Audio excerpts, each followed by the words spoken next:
Unanimous consent that we cease the reading of House Bill 389. Without objection, the gentleman has the floor to open the debate.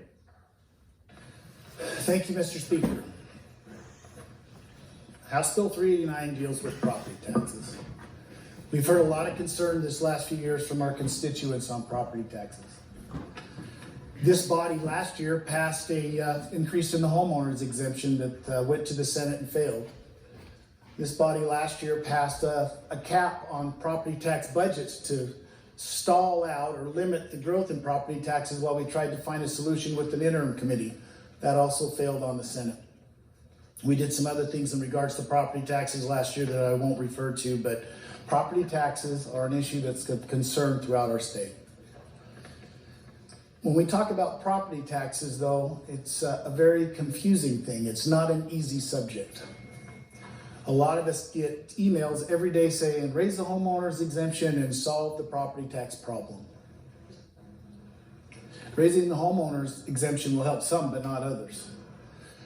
Remember, when we talk about property taxes, there are two ways, in my opinion, to lower property taxes. One is to shift the burden to somebody else. The other one is to cut budgets. If you cut budgets, you're going to see property tax relief. Or instead of cutting budgets, you can shift the burden to somebody else.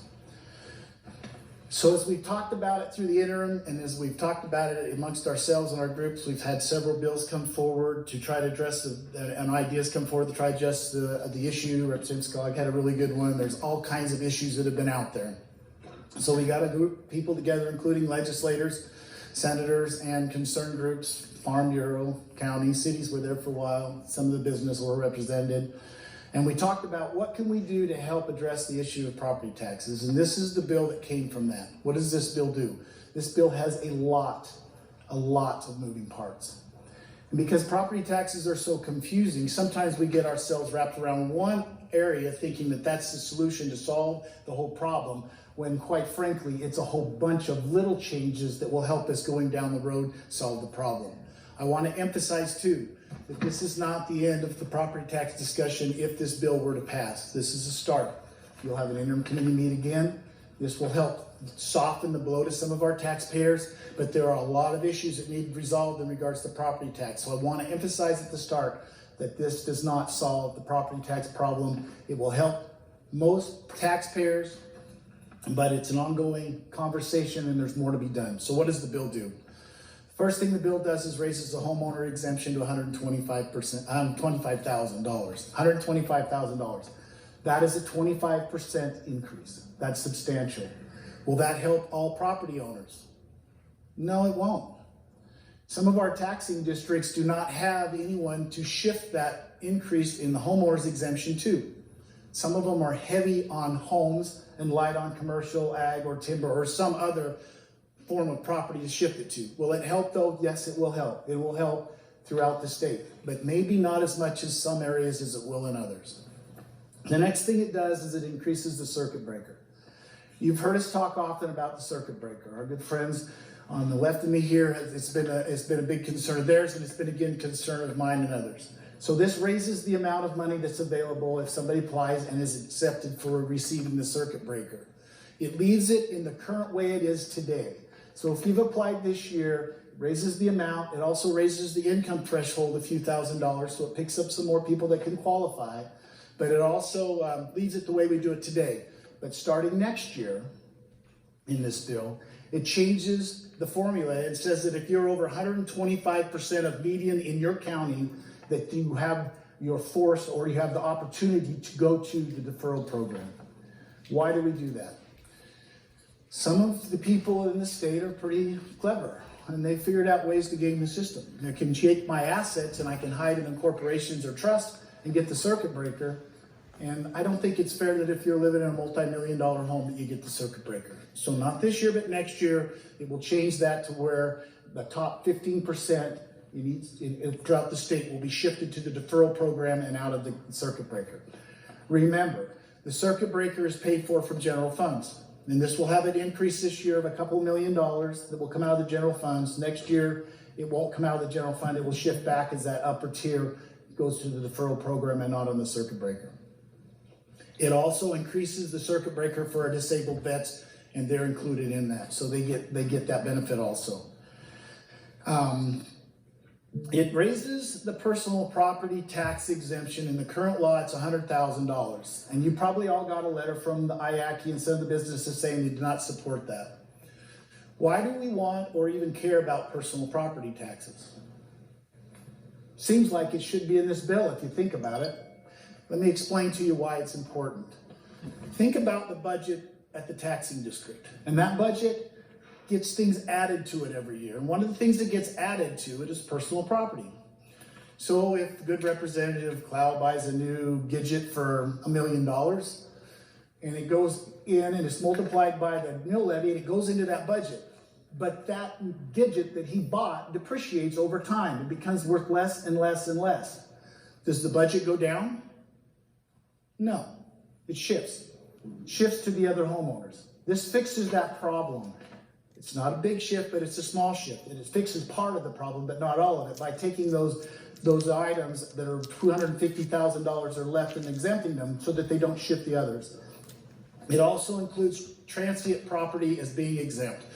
What is transient property? Our good representative from District 2 has a lot of timber ground in his area. That skidder may be in Idaho County one day, Clark County the next day, and it may go back down to Valley County. It moves all over. It's transient, it's moving. We don't know the number. We don't know how much is there. It's hard to quantify. It's hard to tell whether it's in one county or another. So we just say it's exempt. It shouldn't be driving up property taxes anyways. It goes away. We address a problem. And it's important to understand that addressing the personal property tax problem also addresses the property tax issue that our homeowners are getting, because it's shifting to them. They're paying the bill when those items depreciate off, or at least part of it. What else does it do? It has an item in here that's of real concern to some of our cities. The counties support this bill and have helped write it and have been very helpful, and I thank them for their help. The assessors and the clerks, it was nice to be in meetings where we could call up and have people respond. But one of the things it does in this bill that our city friends have a lot of problem with, and I'll discuss one of the concerns that our firemen have up here, is the 8% cap. Currently in code, they can take 3% of their highest previous 3 years mill levy, but they get to add to that. They get to add to that new construction. They get to add to that annexation. They get to add to that change in classification. And that can add up to double-digit numbers, big numbers, like really big numbers. So this bill says you get your 3%, but you can also get another 5% combined with your annexation, change in classification, and new construction. Why do we do that? One of the things that's driving up taxes for our existing homeowners is the new construction component. As that comes on, it drives up everybody else's taxes because it grows the budget. There's another piece in here we'll talk about in a minute that helps fix that. But that 8% cap says, guys, 8%'s enough.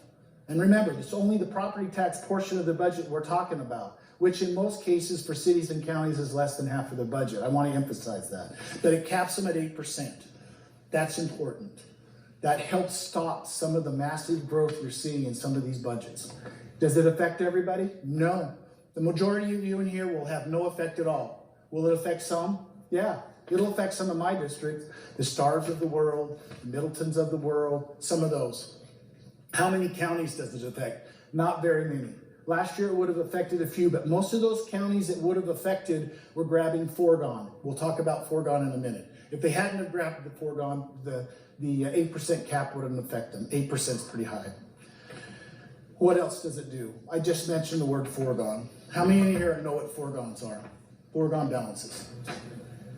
It's a confusing thing to say foregone. What is foregone? Foregone is where a taxing district could have taken more and they didn't. They could have taken 3%, but they only took 1%. And that 2% they didn't take is a value. There's a number there.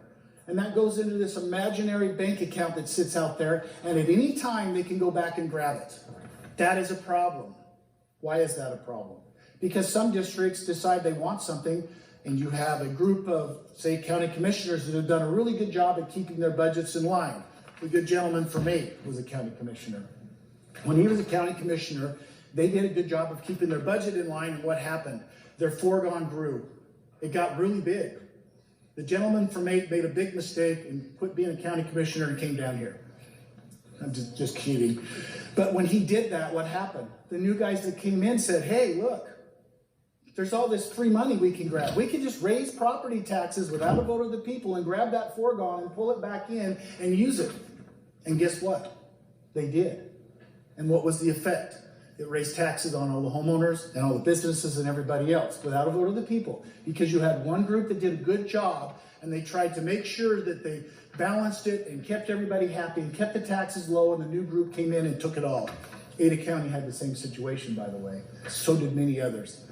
This addresses foregone in the following ways.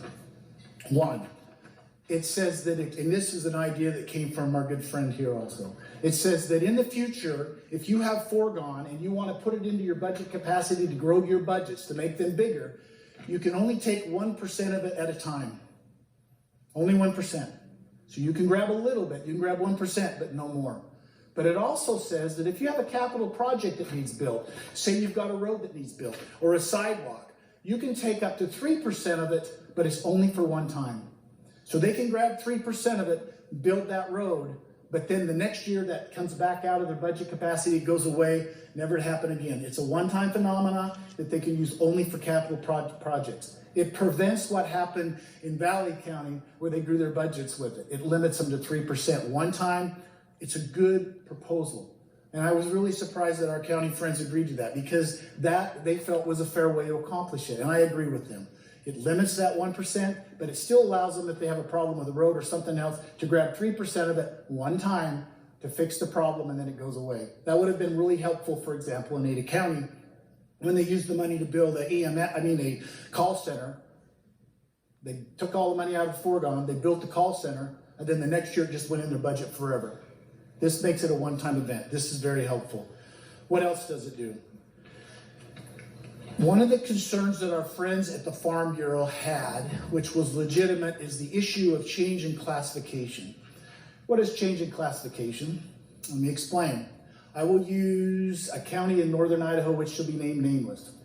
That county has a friend of mine that lives there, and he bought a big parcel of timberland, like thousands of acres, beautiful place.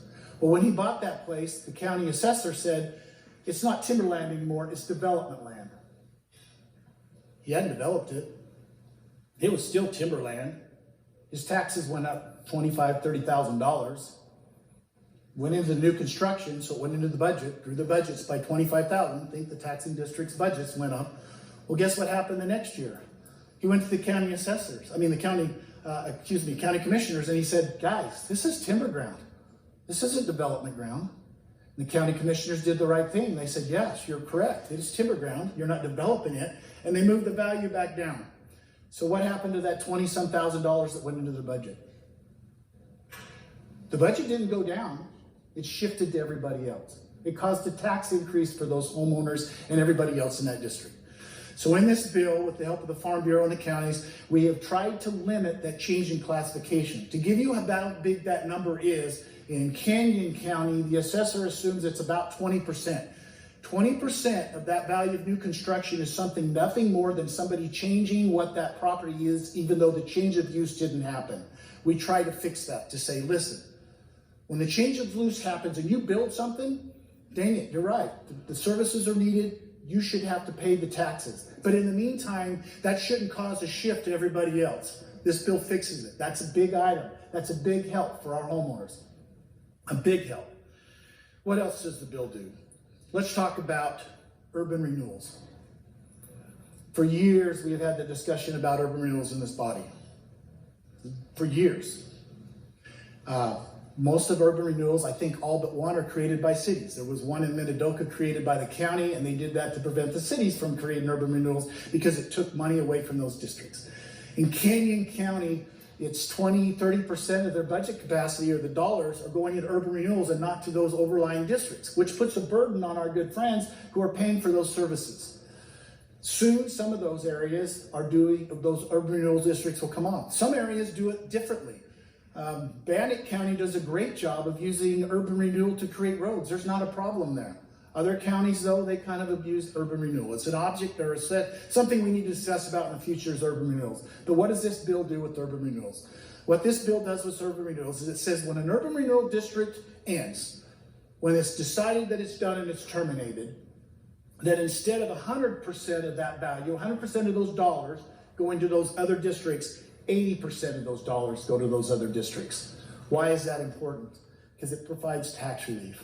Those taxpayers that paid for those services sometimes for 20 and 30 years while that urban renewal district was there. This helps them get a minuscule 20% benefit, lowering of the burden when those urban renewals come back. I think that's a fair compromise. If it were me, it should be more, but at least it softens the blow to those taxpayers, those homeowners that have been carrying the burden for all those years. It's a good add to the bill. What else does it do? You heard the Senate discuss Senate bill this year. One of the things in that Senate bill you heard a lot about that some of our local governments were really concerned about dealt with new construction. New construction under the current law, if the good representative from District 12 builds a house next to me, he builds his big fancy house, I'm sure to be a big one, knowing the good representative, and he'll have a swimming pool and all that good stuff that I don't have. What happens is they use the previous year's mill levy, they multiply it by the value of his home, and they add it to the budget, which causes an increase to me. So the good representative built his beautiful home, and I get a tax increase. You are seeing that all over these high growth areas. Why? Because they used the previous year's mill levy. As the budget grows and the value of your home grows, the mill levy goes down.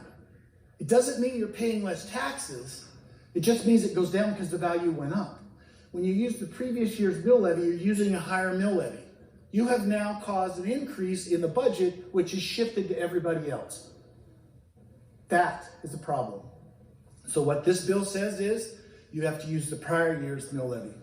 Now, some of our clerks are concerned about that, and you're going to hear some of them concerns about that, but I am sure we can work our way through it, and it's important. If you do not fix that issue, it doesn't matter what you do with homeowners exemption and everything else in here, those high growing areas, you're going to keep forcing those people out of their houses because of the shift caused by the new construction.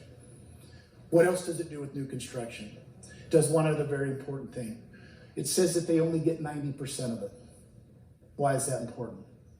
In my humble opinion, when somebody builds a big house and a swimming pool next to me, it shouldn't drive up my taxes. And in my humble opinion, when they build that big house and that swimming pool, I should get maybe a little bit of tax relief. I've already paid for the roads. I've already paid for the schools. I've already paid for the services. This limits that amount to 10%. So they get 90% of the value. That is not a big ask. That is tax relief for all of our homeowners, though, and it's very important. There's more that I could talk about, but there is one thing that I would really like to address. You all got a letter from our good friends in Nampa and the fire district. Let's talk about what happened in Nampa. Last year, the city decided the fire was costing too much. It was a drain on their budget. So they decided to go to the district and have the district annex. Now remember, this is a forced annexation. Nobody got a vote on it. They annexed the city to take over the responsibility of the fire. I think that's probably a good idea. They could probably do a better job. The Nampa Fire District are good guys. Met with them several times, love them to death, and they could probably provide that service cheaper and better and do a better job. But there was a couple of concerns. One, was the city of Nampa going to lower their mill levy rate because of the responsibility that was shifted to the fire district? Don't know if they were going to. This bill forces it. Two, there was a concern with this bill, and you've heard it from our good friends, that somehow it was going to prevent them from being able to capture all that new revenue because of the 8% cap. And that's what this letter talks about. If you want to look at the bill at the top of page 11, we exempt those fire districts. And we make it state specific to July 20th, 21. And we allow them to keep all the value, and we allow them to keep the mill levy from the prior year to protect the problem that Nampa's concerned about. Our intention was never to hurt any fire districts. It was never to hurt Nampa, and so we put that clause in specifically for the issue in Nampa to make sure we did not hurt them. Now, I'm sure there's going to be a lot of debate, and some of my good friends on the conservative side have concerns with this bill. Guys, we work in the legislature. There's never been a perfect bill. There's never been a perfect process. A lot of times in this building, we try to get personalities involved. You see that between the House and Senate. We try to blame each other, and we try to find reasons, sometimes reasons, when there's no reason there at all to vote no. And for that, it's just the world we live in, and I apologize, but I want you to know something. I apologize to some of you that have concern that you weren't at the table, but that couldn't bring everybody to the table. I apologize to some of you who think this isn't enough, but I assure you there will be more discussions. We will have this issue this year in the interim committee, and we will be back here next year with another property tax bill. I assure you that this bill is way better than what you have today. It has a lot of moving pieces and a lot of moving parts for a reason. Property taxes are not simple. That's why I've spent this time going through this bill with you, so you have a better understanding of what's going on. This is a good bill. Some of you will see substantial, some of your constituents, will see substantial relief. Some won't. Some of our rural guys won't be affected at all. Some of them will be big.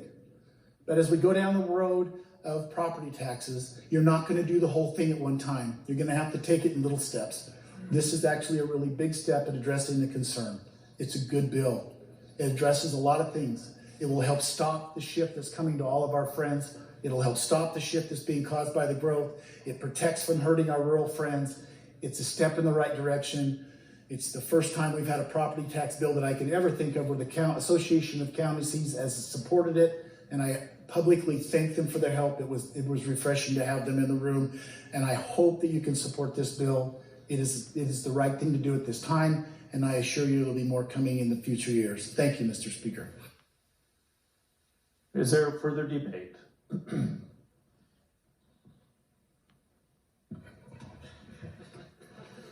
Down from 12. Thank you, Mr. Speaker.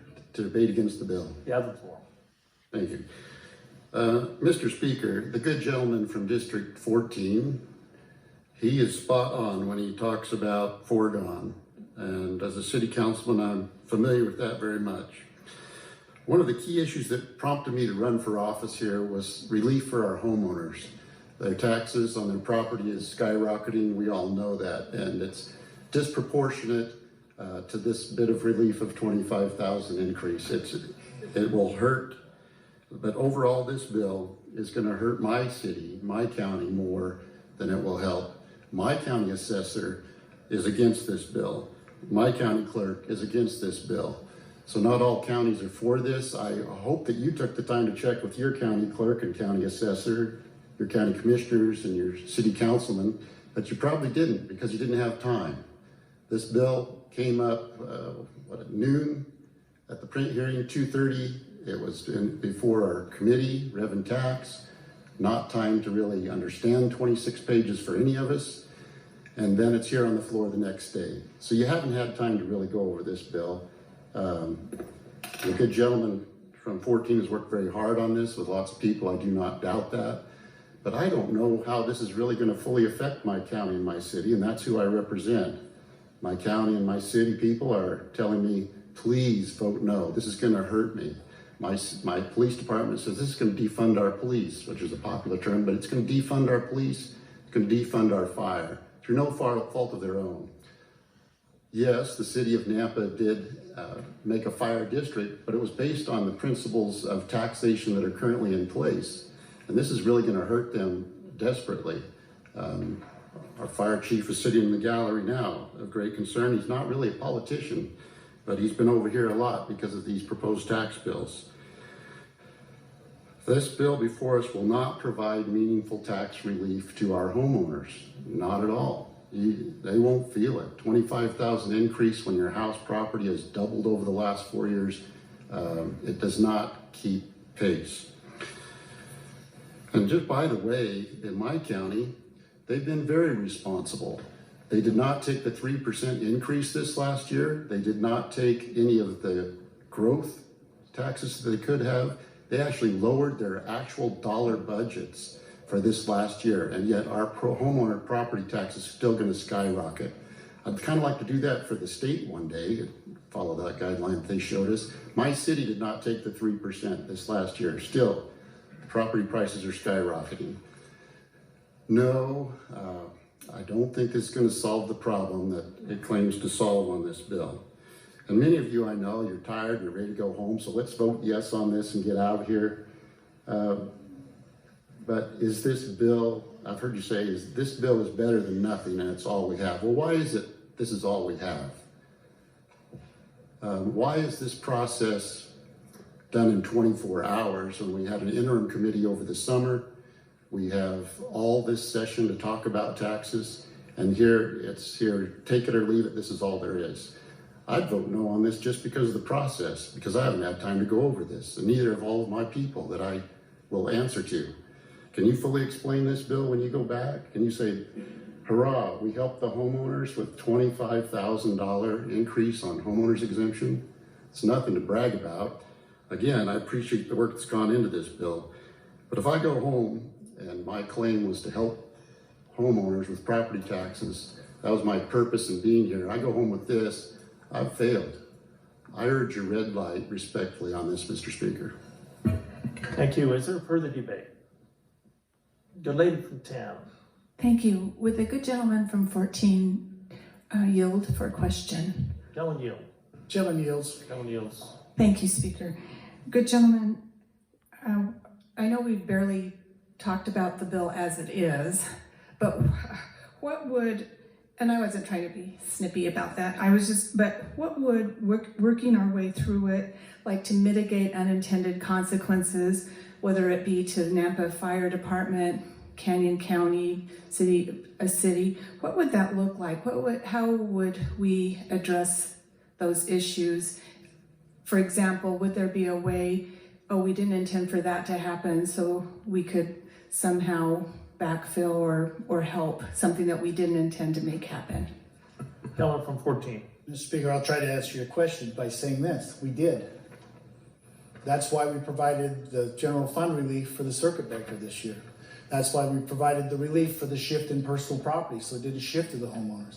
That's why we fixed the foregone issue. That's why we fixed the urban renewal issue. That's why we had the language specific to our friends in Nampa and Canyon County to fix their concerns. That's why we fixed the new construction definition. We did exactly what you're concerned about, and that's why it took so long to come to a consensus, is because we were trying to put all those moving pieces together. Now, I assure you that this is not the end. And I assure you the interim committee is going to meet this summer, and there's going to be more things that come up. So if there are issues that arise from this, we can fix them. But if you don't start somewhere, you're going to leave with nothing. And this does provide tax relief to our homeowners, and it's needed and it's necessary step in the right direction. Thank you.